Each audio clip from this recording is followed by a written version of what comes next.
Good morning, everybody. Ah, I had to rush to get here. Let me see here. Let me clear this. All this stuff on my desk. I can't function this way. All right. I don't even have my horn out, so I usually start with a little bit of improv, and um, yeah, don't even have my horn. And since I need to have my horn out for the mouthpiece stuff, let me grab that real quick. Wow. Okay.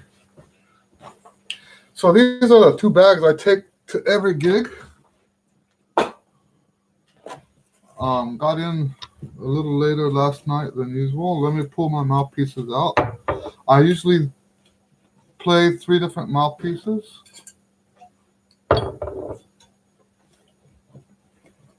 So let me pull all three of them out before we get started.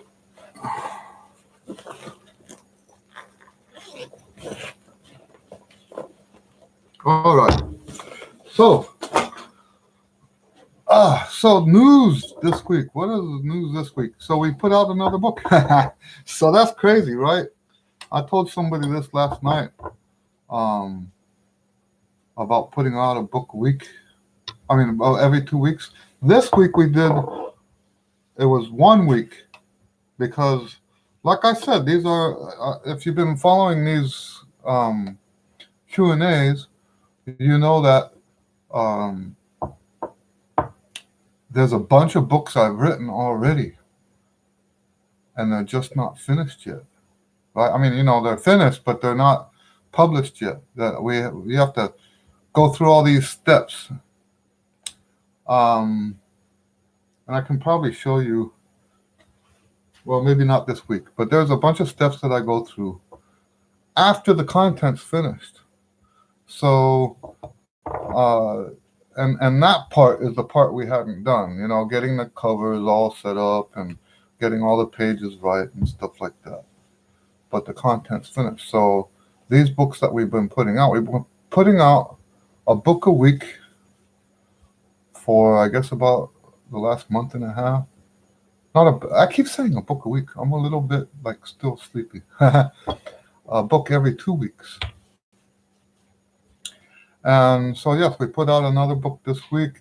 It's not available yet because it takes time on their end to get all of the stuff. We have to have a proof copy sent to us, and we have to read through the proof copy, make sure it's okay. But that's the big news right now.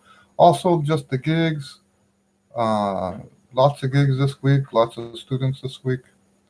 I did get to see a old friend of mine she lives in New York now. She's in Houston playing. Um, and so her name's Carol Morgan. Went to go see her at the jazz club last night. And she had with her another old friend of mine, Andre Hayward, playing on trombone. And then she had her bass player, the guy I had just worked with right before their performance. Um, so it was nice to go see Carol Morgan uh, playing some jazz. Carol is from Houston, and we used to work a lot together. Anyway, so let's move on to the mouthpieces. So we have a question here.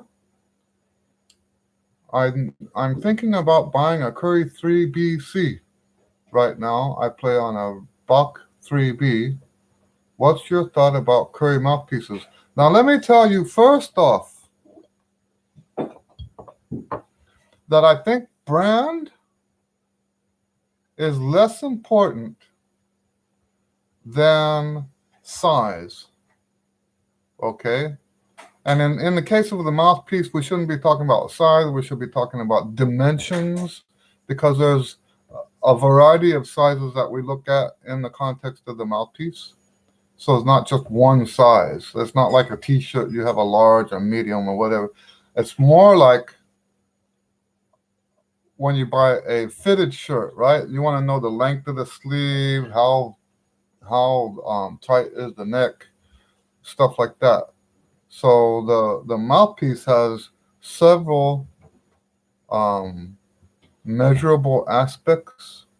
So you have the rim diameter, you have the rim width, you have the cup shape, you have the cup depth, you have the throat size, and then you have the the backbore flare. And each one of those things has a different effect on your sound and on your playing. Okay? And it's not possible for me to go through all of those in one video, and I'm not even an expert on that stuff, so I wouldn't want to pretend to be an expert. Okay? Just know that the size of the mouthpiece is more important. The size of each one of those things is more important than the brand. That's probably why I don't have an endorsement, right? I don't have an endorsement deal, and probably a big part of it is because I don't believe that brand is um, the ultimate factor in what makes good equipment. Okay. Now that said, certain brands. Well, you know what? Before I say that, let me give you an example of someone who's taking branding and making the brand too important. And this is a practical thing that is actually affecting a lot of players. You know, there are band directors that if they see you playing a shoki, they will tell you, you're not allowed to play shoki in my band. This is exactly what I'm talking about, because they think that all shoki mouthpieces are high note mouthpieces. And that's just absolute ignorance. It's not the brand that makes it a high note mouthpiece. Okay? The brand Shelky doesn't make quote unquote high note mouthpieces. That's not, they make a variety of mouthpieces. In fact, both of these are Shelky. I have to wonder, don't quote me on this because I don't, this is just something that has popped into my head, and I'm just sharing it with you. That doesn't look like Shelky, does it? It looks like Bach. And I have to wonder if they didn't change for their symphony series the outward contour of the mouthpiece so that band directors wouldn't automatically recognize it as a Shelky. I have a student this week that, now I wish I had more big Bach mouthpieces in my drawer, but I don't. And the only big mouthpiece I had was a Shelky, the opposite of a lead mouthpiece, right? The opposite of a lead mouthpiece. And I told him, I have to tell him, if your band directors are Shelky haters because of the whole 14A, 4A thing, right? If you have band directors that don't like the students playing Shelky because of that high note thing, then you'll have to explain to them that this is not a Shelky 14A, 4A, that this is actually the equivalent of a Bach 1. Okay? So yes, I hope that helps clarify what I'm trying to say here. It's not the brand that's important. It's the inside diameters. And in the case of the mouthpiece, which also the rim, we want the rim, so we want the rim to be in my opinion, what I'm looking for the rim, for me and for my students, is a comfortable rim. I don't think other people necessarily look at it that way. They're trying to get high notes or low notes or get this or get that. For me, when we're looking at the rim, we want comfort. You put it, and I need a rim that I can put on here, and it's not like pushing on something that's gonna like make me uncomfortable, like pinching different parts of my lip between the mouthpiece and the teeth. I have to have the mouthpiece be exactly the right diameter, or it starts pushing on things, right? So that's the first thing we want. So when we look at the number, usually, now here's another thing to keep in mind. Different brands are not consistent with what their numbers mean. So like a Buck 3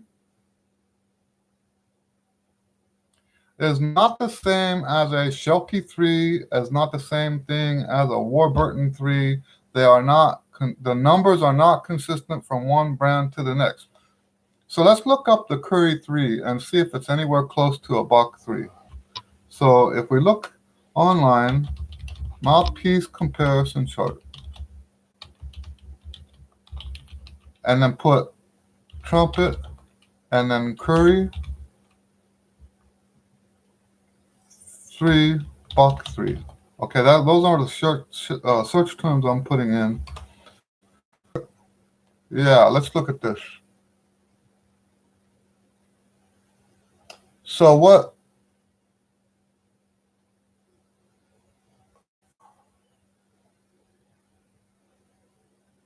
let's look up.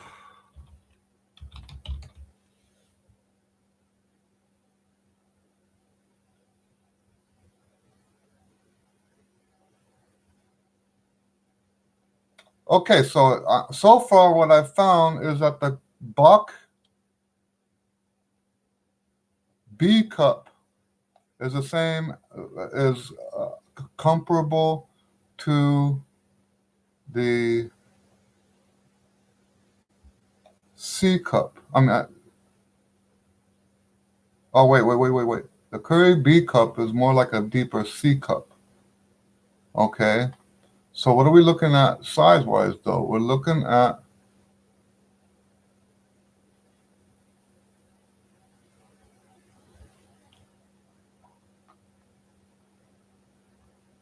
so that's not really a real comparison chart. Let's look for a comparison chart.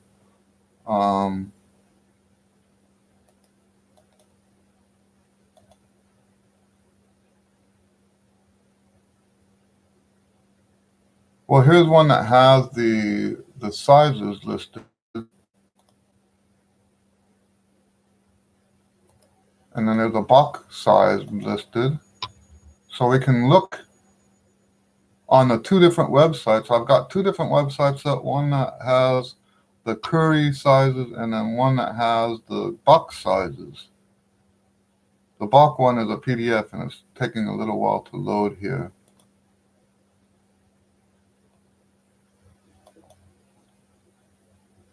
It looks like it stopped loading.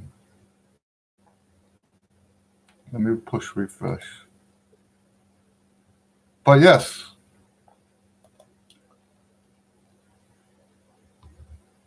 what I'm saying is that we don't actually even know for sure that the 3, or at least I don't know for sure that the 3 is the same as the Buck 3, that the Curry 3. So the inside diameter is 16.9 millimeters on the Curry 3. Oh, and I just closed it.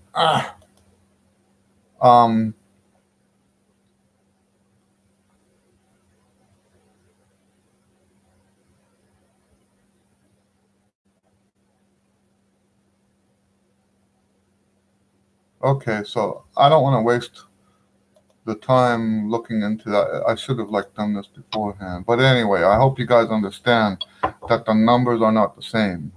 Okay, it might be maybe Curry has tried to align the numbers with. Okay, but yeah, we don't know that for sure until you find out for sure. Okay, now,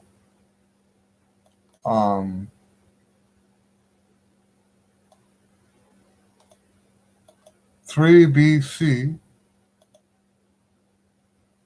is the Chicago Cup. It says, you know what I will also say? You know, when you read these websites that talk about, so let's talk about that too. When you read these websites and they say, this mouthpiece is good for this and good for that and good for this and good for that, you have to keep in mind that's sort of like saying, you know what, all the guys in the Houston Rockets wear a size 15 shoe, and I'm just making that up. I don't know what size they wear, right? They wear a size 15 shoe. So that's the professional basketball shoe, right? And that's the one that you want to wear if you're going to be a professional basketball player. So all these guys go out and buy size 15 shoes. That's ludicrous, isn't it? And it's the same thing with the mouthpiece. You know, they have stuff on these websites that say, well, this mouthpiece is great for commercial playing. And that's, you know, talking about that brings me to what I wanted to talk about today. The person I had who had asked this question the first time. So I've had several questions about equipment, and the first person who asked this was asking sort of questions like this. Is this a good mouthpiece for that? And this is a good mouthpiece for that. And I don't actually function that way. I play on 3 different mouthpieces. I'm in the process of trying to replace one of them. I have 3 different mouthpieces, and I change mouthpieces according to the size of the band. It has nothing to do with style. It has only to do with how loud the band is, how loud I have to project. The smaller the group is, the more intimate the music is, the deeper the cup.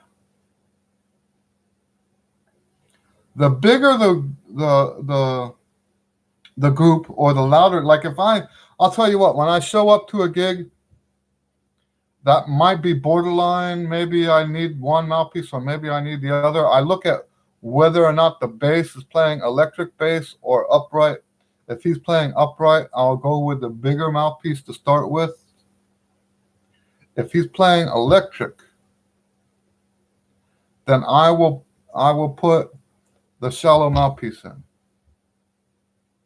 Has nothing to do with whether it's jazz or classical. Has nothing to do with how high the notes are. It has to do with the sound that you need to play with a softer or louder ensemble. I hope that makes sense. So, what are my thoughts about Curry mouth? Okay, so there's one more thing I want to say in response to this first question. Okay, what are my thoughts about Curry mouthpieces? So, I'm not going to say they're bad mouthpieces. Here's where the better brands do make a difference. Okay? Sometimes you can get a mouthpiece from them that has a better overall design. So you know that I said that the different aspects, right? You have the rim, you have the the rim shape, the rim size, the cup depth, the cup shape, the throat, and the backbore. Okay, so these things, if you get those combinations wrong, you can actually have a mouthpiece that won't even play. I've experienced it myself. I ordered 25 mouthpieces to try and went through my little system of checking mouthpieces, and there were two or three in that batch that for me the notes wouldn't even come. It was as if they were stuck. I had to actually look inside to make sure there was nothing stuck in there because the the balance of these different aspects was so far off, no note would come out of the horn. I know that sounds unbelievable, but it happened to me. I know it's true. So if that's true, then also it's also possible that on the other end, that you could have a mouthpiece that's so well built that you get all the best, right? I think that's what Monet tries to portray in their advertising, is that they've got this design thing so well down that, and I think Curry falls in that same category.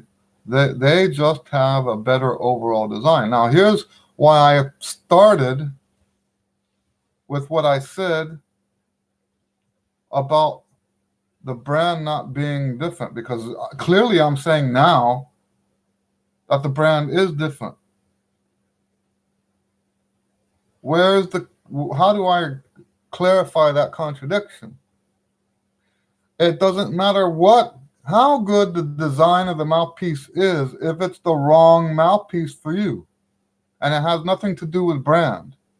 Okay, so let's keep all this separated the way it needs to be separated. We're talking about different things. If you buy from Curry the wrong size mouthpiece, it doesn't matter that it's a Curry. If you buy from Monet the wrong size mouthpiece, it doesn't matter that it's a Monet. That Monet won't do anything for you better than any other mouthpiece because it's the wrong size. So size is more important than brand. Brand is secondary important, but that if you got the size right, if you know what your size needs to be, then the brand makes a huge difference because of the design expertise that they invest into it. And I would put Curry in that same category with the Monet. So yes, it's a good brand, and you're more likely to get a mouthpiece that is balanced. I'm going to use that word, balanced. Well designed. Okay. However, get the wrong size mouthpiece, and it really doesn't matter. It's the wrong size mouthpiece is just a paperweight, and it doesn't matter who makes it. So the very first thing you should always do, so when a lot of times when students come to me and say, "Is this just like what your question is here? Is this a good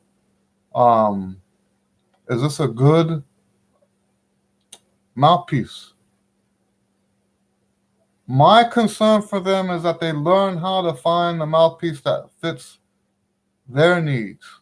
Find the size first, then we can start playing around with brands. Find the size first. So if you're playing on a 3, if you were my student, my first question would be, why are you playing on a 3?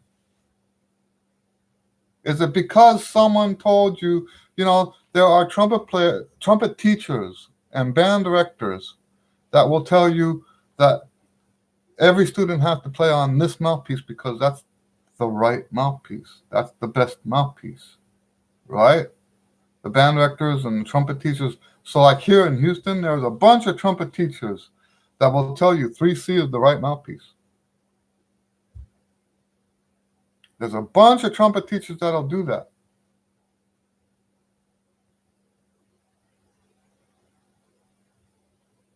And that's not good. It's not a good thing. Because different players need different sizes for different things. Okay? It is not one size fits all.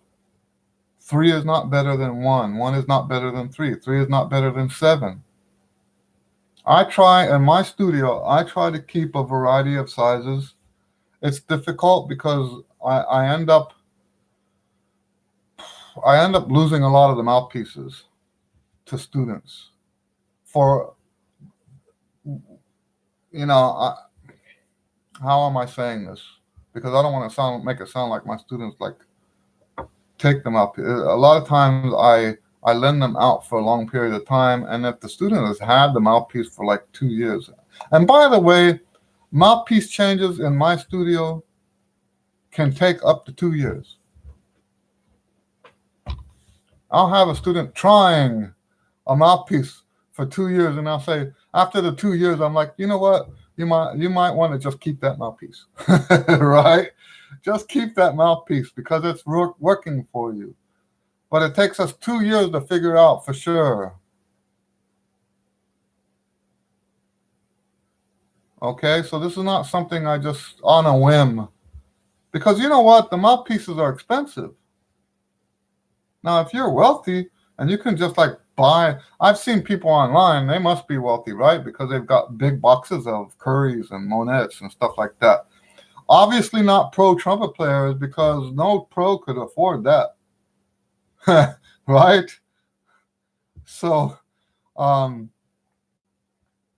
we don't want to just throw money at the mouthpiece problem.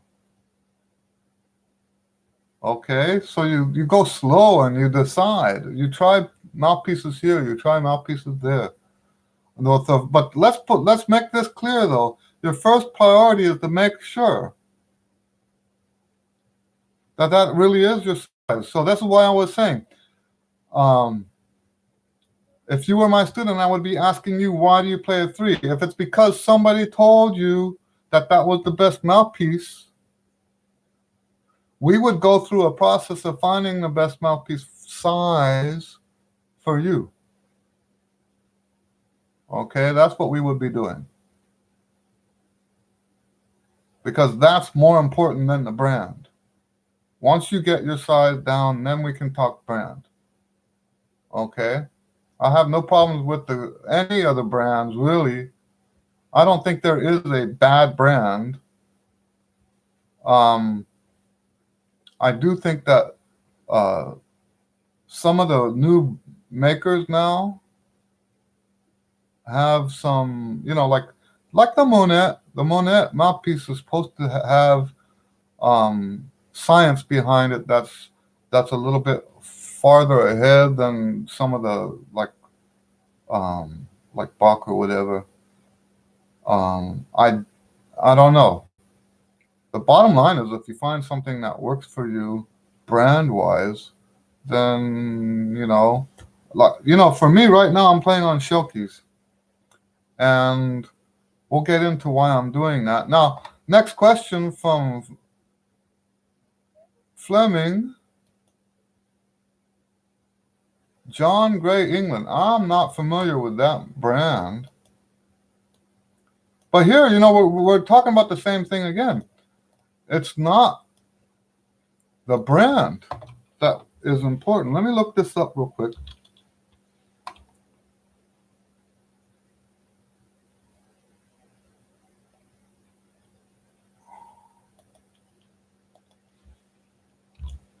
So I'm looking online for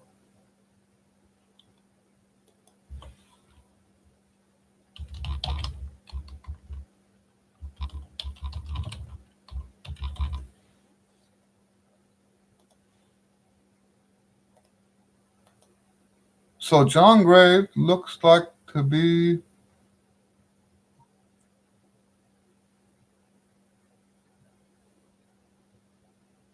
an old, yeah, look at that. So these are older mouthpieces. That's, it can't be a bad mouthpiece, right? But keep in mind, so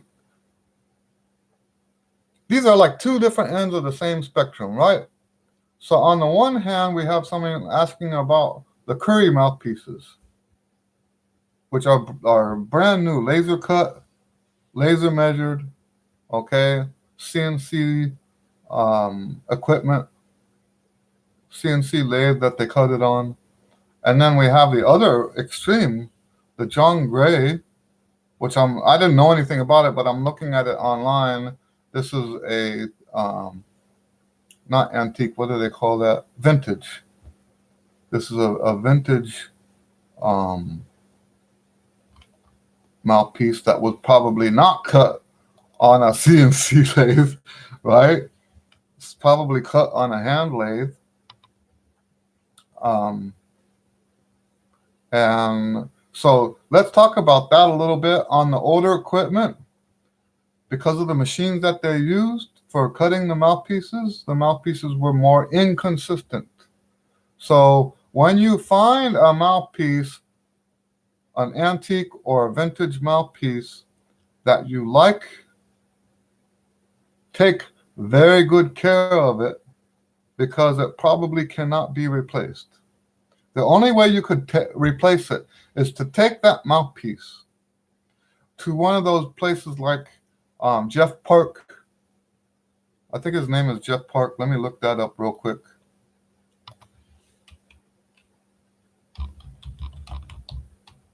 It's either Park or Parker.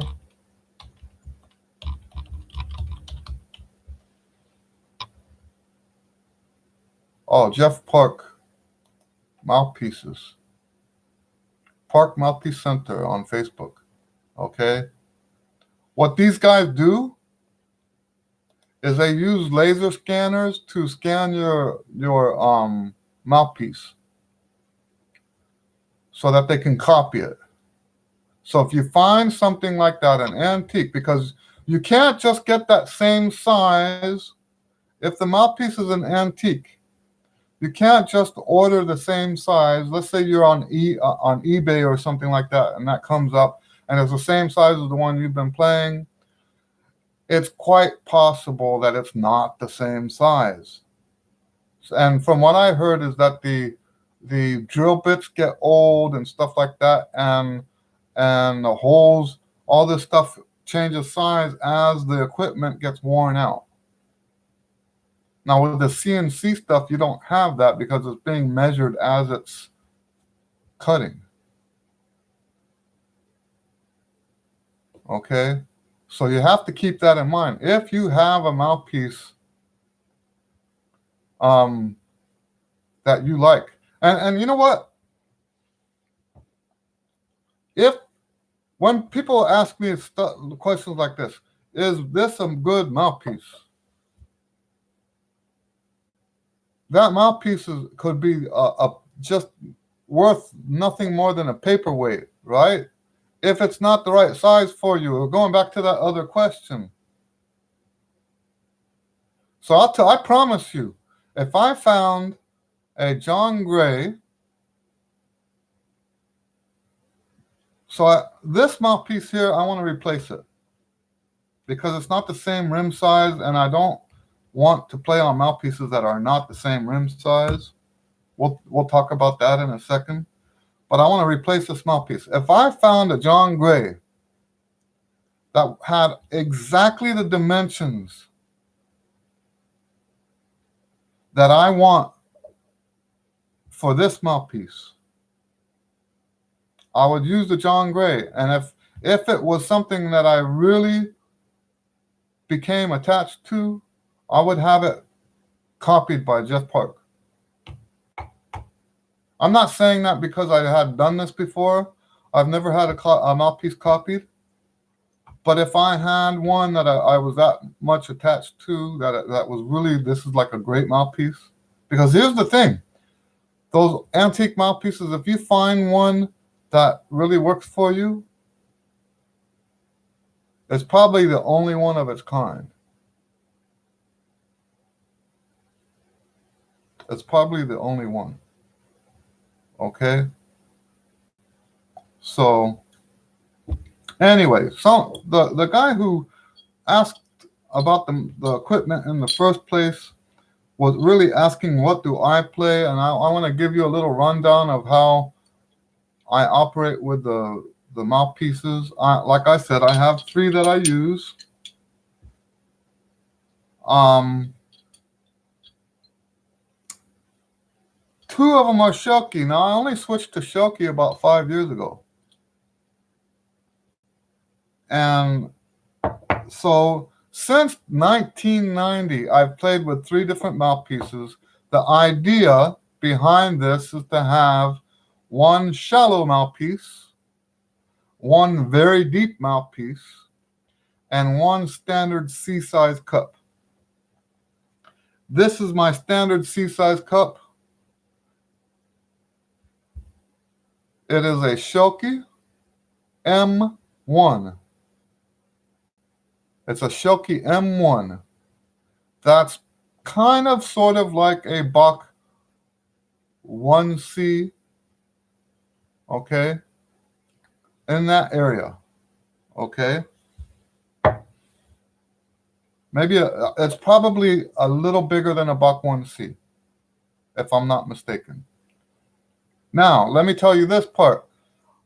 I want the rims to be exactly the same. I want the rims to be so similar that when I accidentally forget to change it, I can't feel the difference. That's how similar I want these to be. I want them to be so similar that, and this happens, by the way. I'll be on the gig, and I'm starting to think, boy, I'm having a bad day. And that's, for me, I don't have bad days. The only time I have bad days on my horn is if I'm sick. You know this whole thing, some days the trumpet wins, some days you win. I haven't had that.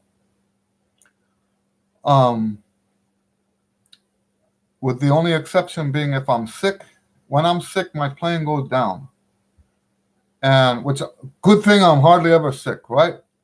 And then also, there's times when something's wrong with the horn, right? Stuff will get put in the instrument sometimes, like a piece of paper getting inside the bell or something, or stuff like that. A valve that didn't seat. Those are the only times when I have a bad day on the trumpet. Okay. And there's a lot to be said about that. And I know this is a tangent. We're not talking about this right now, but I want to say this real quick. There's a lot of myths in the trumpet community that we accept that really mess with our head. And this whole myth that sometimes the trumpet has to win, that's just a horrible, horrible thing to, and I know famous people said it. Not everything famous people say is good. Okay? Just because someone famous said something doesn't mean it's true. Just because someone famous said something doesn't mean that it works. Okay? And there's a lot of really disgusting mental practices going on in the trumpet community. And one of those is that the trumpet wins sometimes. Okay? That doesn't have to happen. You don't have to have bad days. And it's all mental. It's all where your head is at. Okay? So so this gets back to the subject. There's times where I'll be on the gig, and so that's my belief, right? I don't believe I need to have a bad day. So I'm on the gig and I'm like, why is this so hard? Why is this so hard? Why am I struggling so much? And then I looked at the horn and I've got this mouthpiece in, which is like not a good mouthpiece for playing salsa, right? It's not a good mouthpiece for playing top 40 tunes or lead in a big band. But I can't feel the difference when it's on the lips. That's how we want this to be. And that's why usually I try to keep within the same brand, because it's almost impossible to match the rim by switching brands. And which tells you why I want to switch mouthpieces, right? This is very, very different from this, okay? Extremely different. And so, yes, I want to replace this one, but this is the one that I play most of my gigs on. I'm playing lead in a big band today. My gig today is a 4-hour big band gig, and I'm playing lead. And this is the mouthpiece. I know it's a loud group. And I know I need to have this because of the volume, not because of the range. Let's get that straight. It's not for range.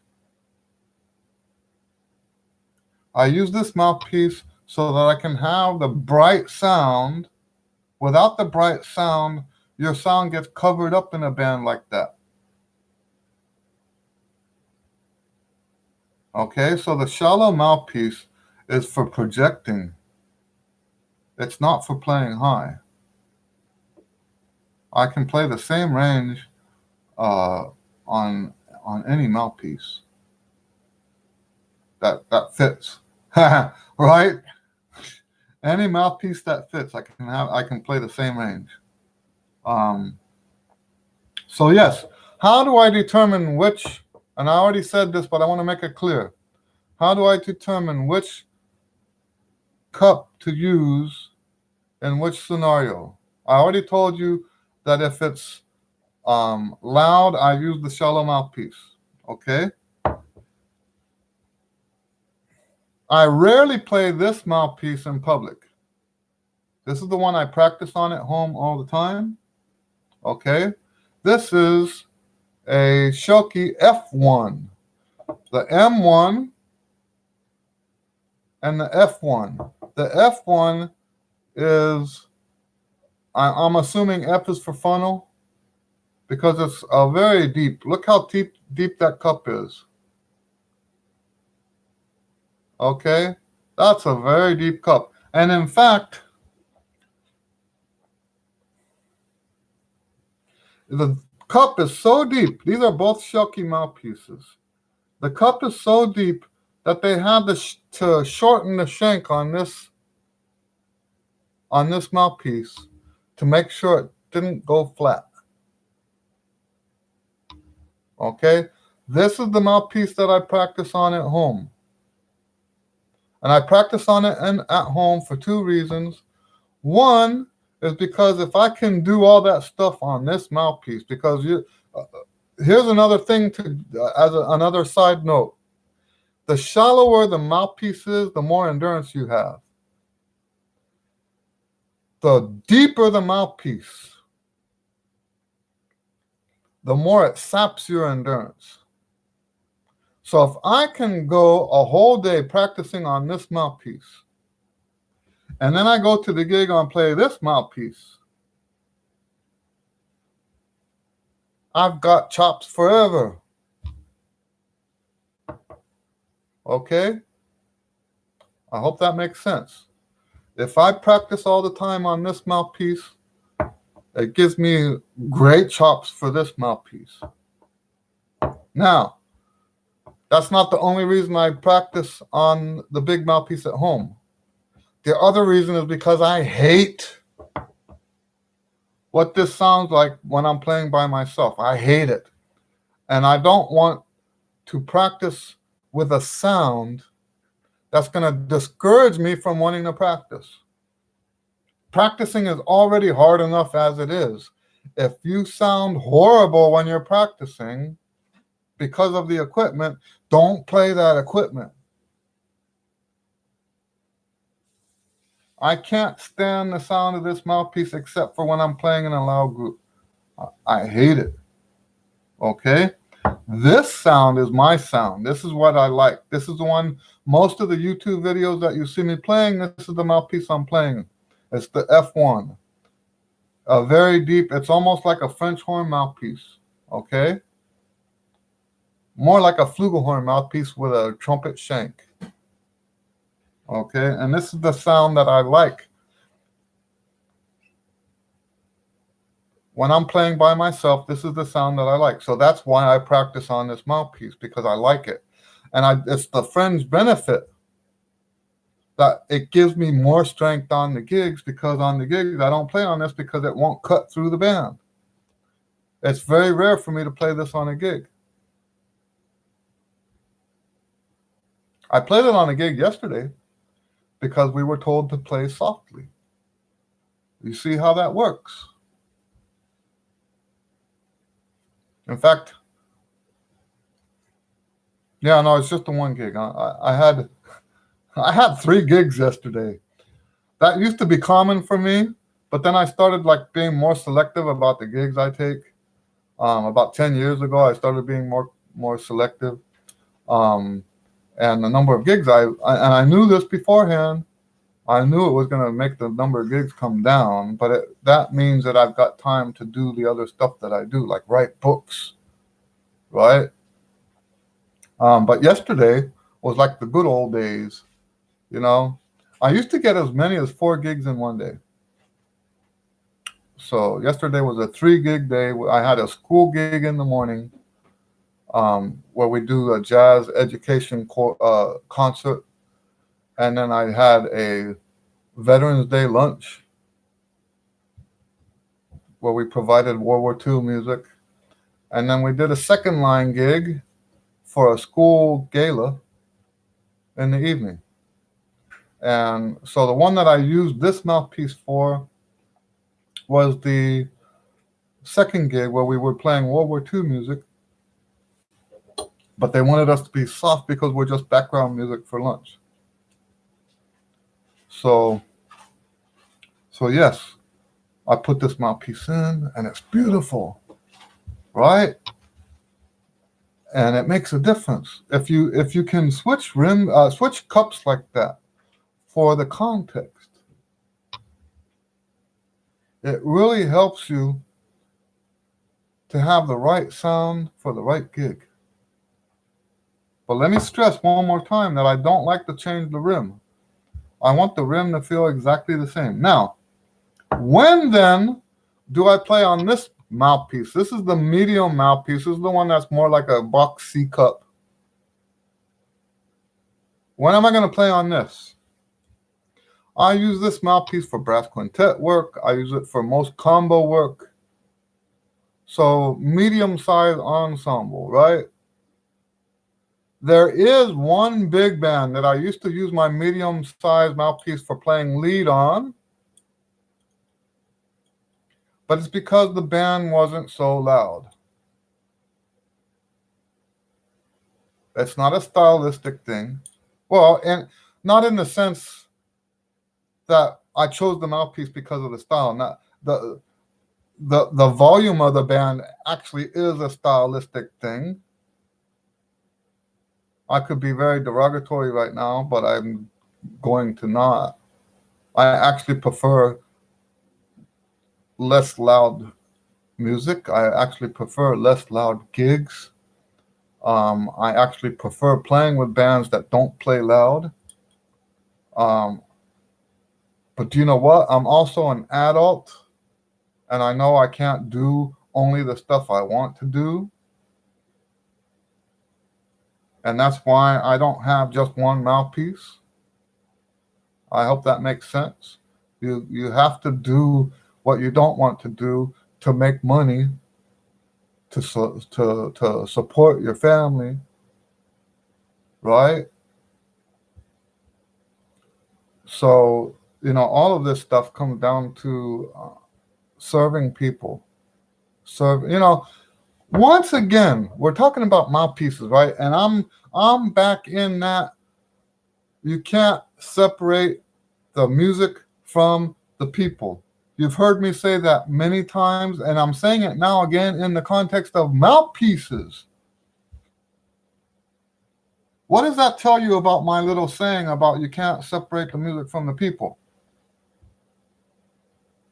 I'm going all the way to the physical level, the mouthpiece. The reason I have 3 different mouthpieces is because you can't separate the music from the people. Music is not a selfish, self-serving, self-idolizing art. If that was true, you wouldn't need to go out and get a gig. You wouldn't need to be in a band. You could just play music at home and feel wonderful about yourself, right? It doesn't work like that. So I told you earlier, I hate playing on this mouthpiece, right? I said that already, didn't I? I hate playing on this mouthpiece, but it's the right mouthpiece for that kind of work.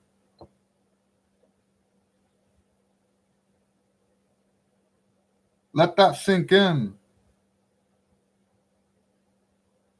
For me, music is a way to serve people. I'm a Christian.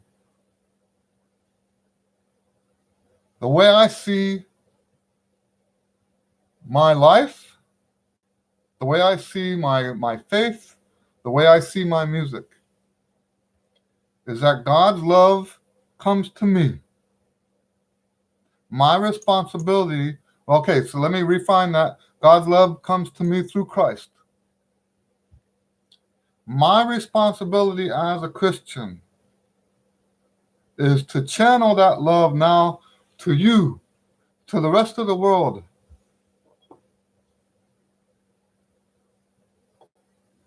Okay? And it's kind of weird, right? Because I'm talking about this stuff in the context of the mouthpiece. This stuff should saturate your whole life. And I'm not saying you have to be Christian to be a good person or anything like that, right? But I do believe that even the choice that you make about what mouthpiece you play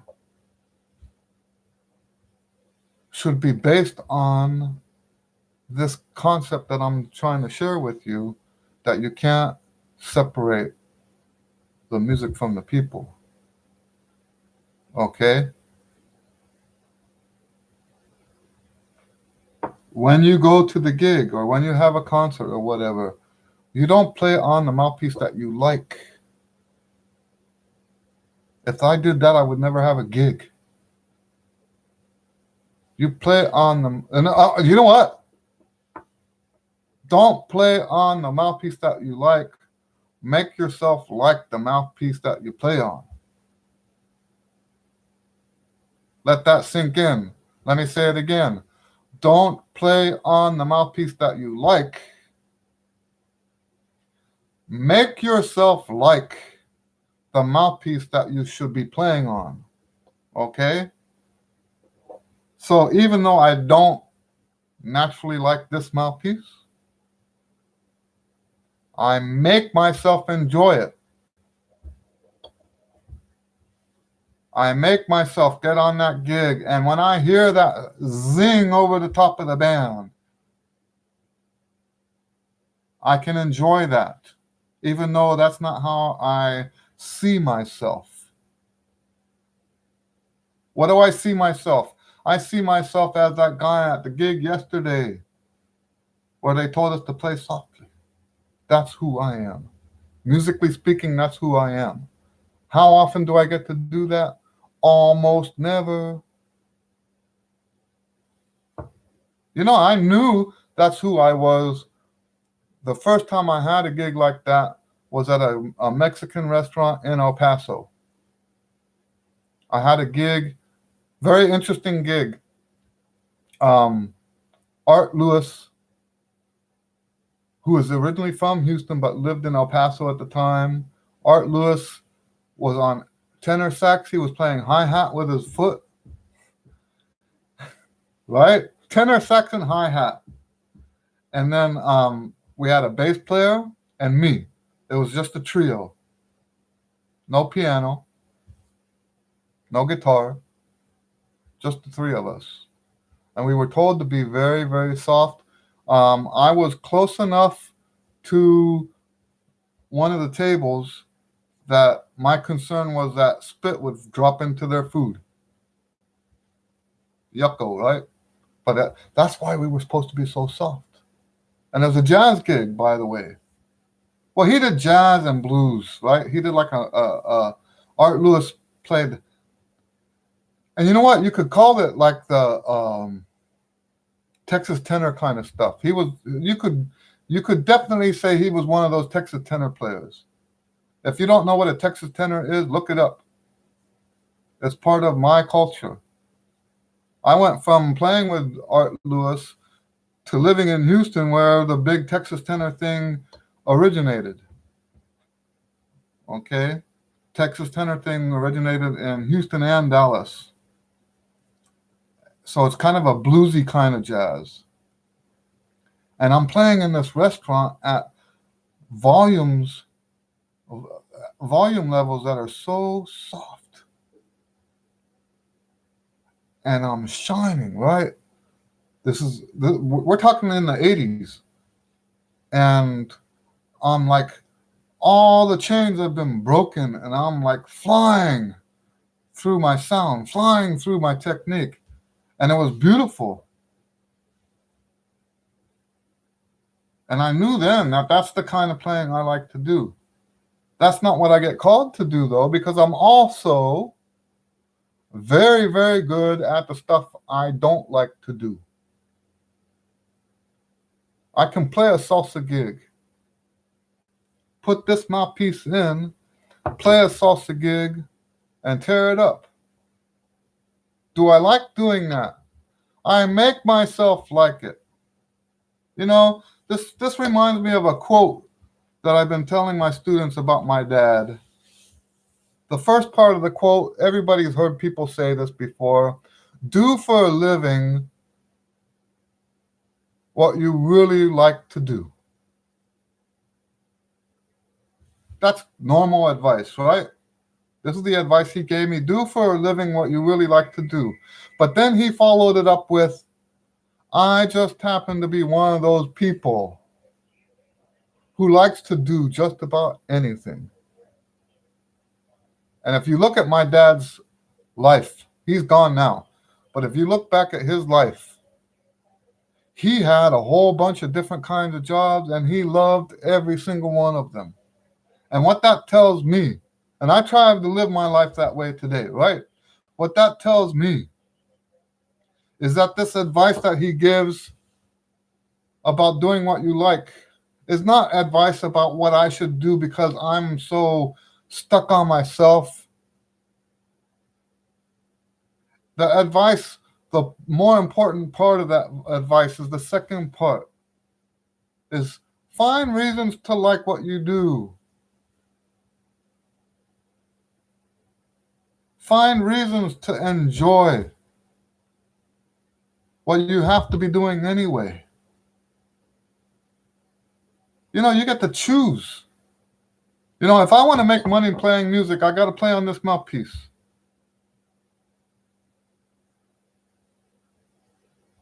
I could be bitter about that. I could be angry about that. I could complain. I could be unhappy.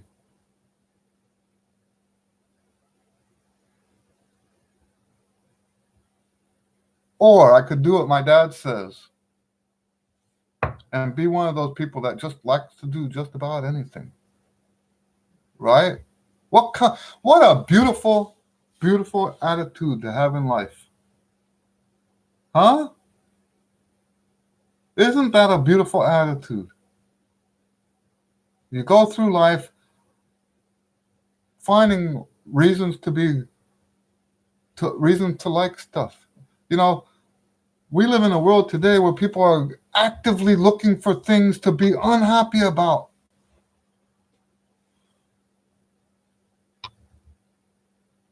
People are actively looking. It's like, and when I say actively, I mean like if they don't find it, they go look someplace else, right?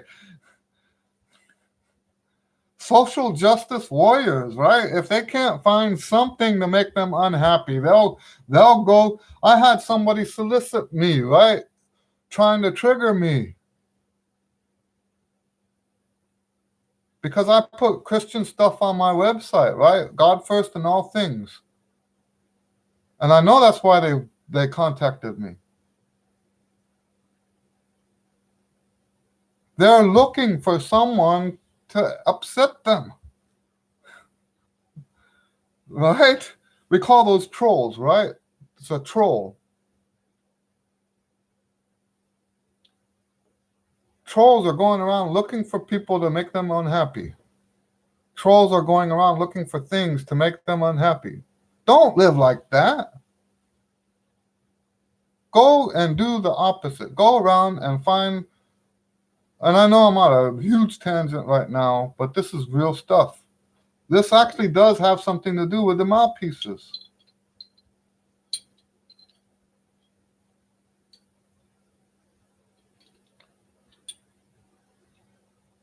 Anyway, I hope that makes sense.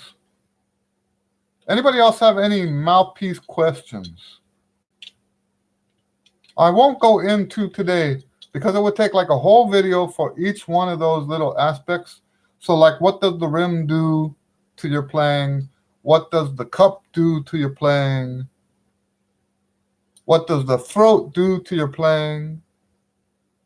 What does the backboard do to your playing? I'm not an expert, but I'm probably more expert than anyone watching this video, right?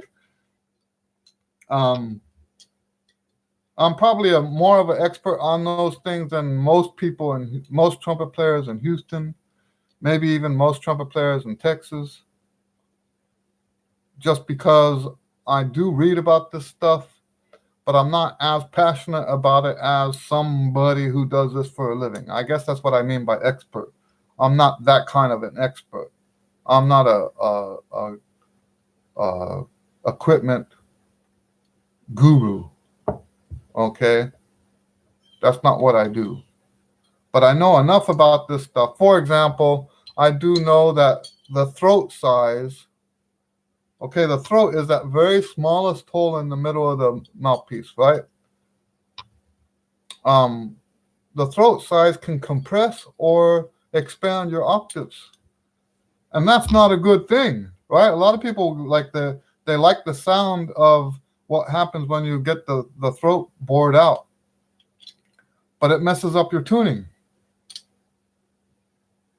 So if you're going to bore the mouthpiece out, get the throat to be bigger, you got to be extremely careful because you'll start playing out of tune if you mess it up. And that's just one thing, right? There's a bunch of things like that, and we could go through and codify all that, but it wouldn't be consistent, right? Because you have different combinations. It's just a very complex field. The mouthpiece, you should know this. The mouthpiece is actually more important than the trumpet. The mouthpiece, getting the mouthpiece right is actually more important than the trumpet. And now look, I've spent a whole hour talking about mouthpieces. I usually tell people I'm not much of a equipment guy. And now look, I've talked over an hour about mouthpieces. So anyway, if we don't have any more questions, we'll move on and shut down for today. So thank you guys for hanging out with me. Be thinking about the stuff I said about size. Size is more important than the brand. Okay? Size is more important than brand. All right. So other than that, God bless you guys. and we'll see you on the next one. Oh, by the way, no Q&A next week, and no Q&A the next week after that, because I have gigs. Yay! And the weeks have become so busy that there's just not enough time to reschedule to a different time. So we're just gonna, on the weeks between now and the first of the year, on the weeks that I don't have the Q&A, where originally I wanted to like reschedule them and put them at a different time. Not going to do that because there's just not enough time in my week right now to make that happen. Okay. Do keep an eye out for the books that are coming out. So when I say we just finished, what I'm talking about is what we can do on our end. Some of the books are up now. I haven't done any of the advertising materials yet. So you kind of don't know what the books are yet. I'm making videos for them and website articles so that you know what the materials are before you go looking, because not all these materials are meant for everybody. And so I can't just be like everybody else and say, hey, I have a book, go buy it, right? Because that book might not be for you. My stuff is specific enough that if you buy something, it's just like the mouthpiece thing that we're talking about. People say, hey, is Curry a good mouthpiece? And it's like asking, are Eddie Lewis's books any good? Well, you know what? If you are a beginner and you buy my book for advanced players, how's that going to help you? And then you want to blame now. I'm not saying you are, and I'm not saying people do this, but if that book didn't work for you because you got the wrong one, remember, I've written dozens of books, dozens. Let's say that again, dozens. I've written dozens of books. If you get the one that's not for you, are you going to say that my books are no good?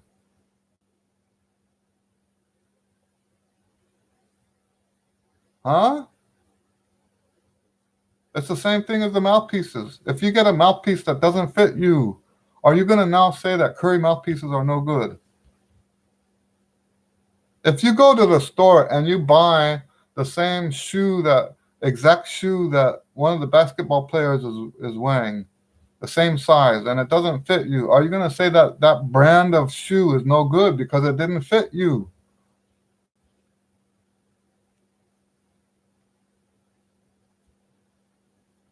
Anyway, all right, so God bless you guys, and we'll see you on the next one. I almost got on another rant.